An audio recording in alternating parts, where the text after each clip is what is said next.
Well, hello, boys and girls. We are smack dab in the middle of when I feel like it o'clock again. And I have built, well, I had somebody build an addition to the basement. I'm so happy about it. I put out a request for um, a name for it. I couldn't come up with on my own. And I received letters upon letters of wonderful ideas. Um, what I came to the conclusion of is I'm going to call it the Sanctuary for my for the reasons of my spiritual meditations and so forth. But also, I'm going to call it Steve's Lube Lab. Yes, the Sanctuary, aka Steve's Lube Lab. That comes compliments of Justin Clark, a fine fellow from Red Deer, who wrote in yesterday with great excitement and vim and vigor about how he would be overwhelmingly in gratitude if I were to give him the honor of putting that name on there. And I'd already thought of the Sanctuary, but his letter made me a little bit clumped and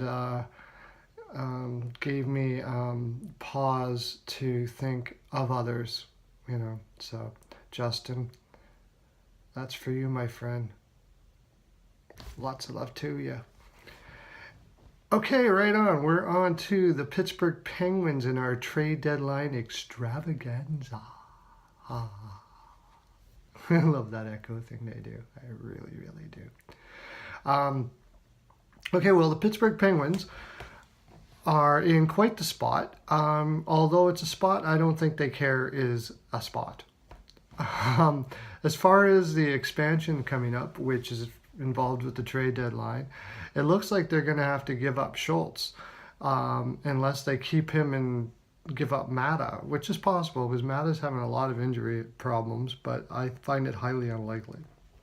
And well, I say that because they're not likely going to trade him. They're going for their second cup, and I don't even think they give a hoot about who they have to, within reason, who they're going to have to give up in expansion.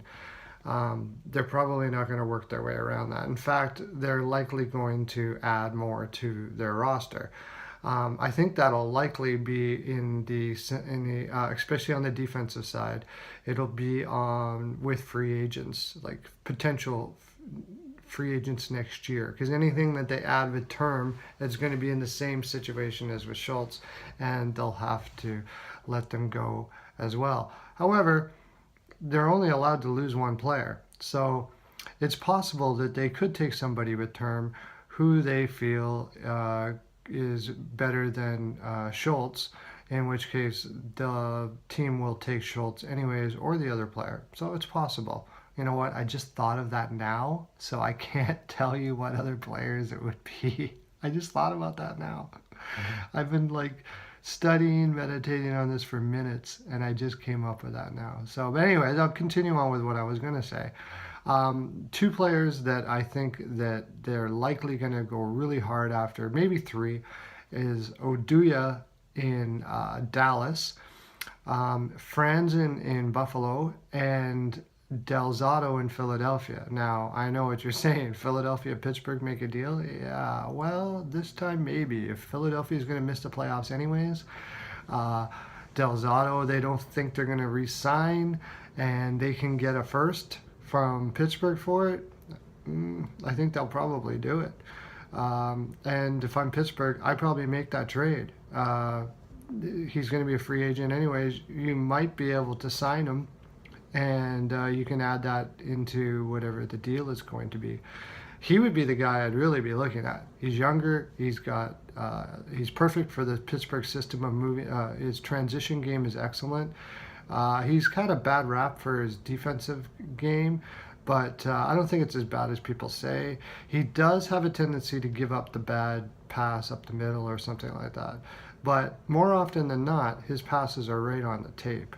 One of the things that I notice that people do a lot, for instance, a guy like Gardner in Toronto, is this is a guy who's on the ice all the time. He's always coming out of the defensive zone and making crisp passes from the defensive zone, and most of the time that works out well, but sometimes it doesn't, and it makes you look bad. But that's only because you're on the ice more often than everybody else, and your opportunity for that to happen happens more often than everybody else. So, anyways, I think Del Zotto is a victim of that as well. Oduya, as great as it may be, I'm not sure Dallas is going to let him go too easily. I think they could actually re-sign him if he wants to be there, because their problem has been injuries more than anything, and goaltending. Two things that are going to be, one of them is probably luck. The other one is easily rectified in the offseason, probably, or I think quite likely, with one of Pittsburgh's goaltenders, and you know who that might be, that we're going to be discussing right away. Franzen is an excellent pick. I think he would give. You wouldn't have to give. I don't know if you'd have to give up a first to get him even. It's possible, but you might even only have to give up a second rounder to get him. He's a very underrated defenseman. Again, a good transitional defenseman as far as coming out of the D zone, and with the type of forwards that Pittsburgh has, the more players they have like that, the better. Del Zotto and Franzen would be the two ones I'd be going after most. Oduya is underrated in that area. He actually isn't a bad transition player either, and he gives you a little more grit. On to Theo Fleury, which is a lot of people have been talking about. I can almost assure you, I think I can assure you that Fleury won't be going anywhere. I think he's going to stay. He's going to waive his no NTC. Not very likely that Vegas is going to pick him, because they know he's not going to be happy there. He's older. There's going to be a lot of good young goaltenders available, and they will trade him in the offseason, probably to the team I just mentioned, being Dallas. They can get Niemi, who doesn't have much left on his contract, and they'll have more leverage in that regard. Right now, they probably would only get a third or fourth on top of Niemi. Then they might be able to even get a first. They'll have them kind of by the short hairs, and if they could do that, or like somebody like Alexiak, ooh, that would be lovely for your team, or somebody like that. So I think that's likely what you're going to see happen.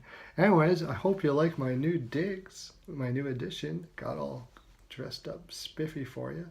It's getting darn near close to rum o'clock. All I got to do is go get it.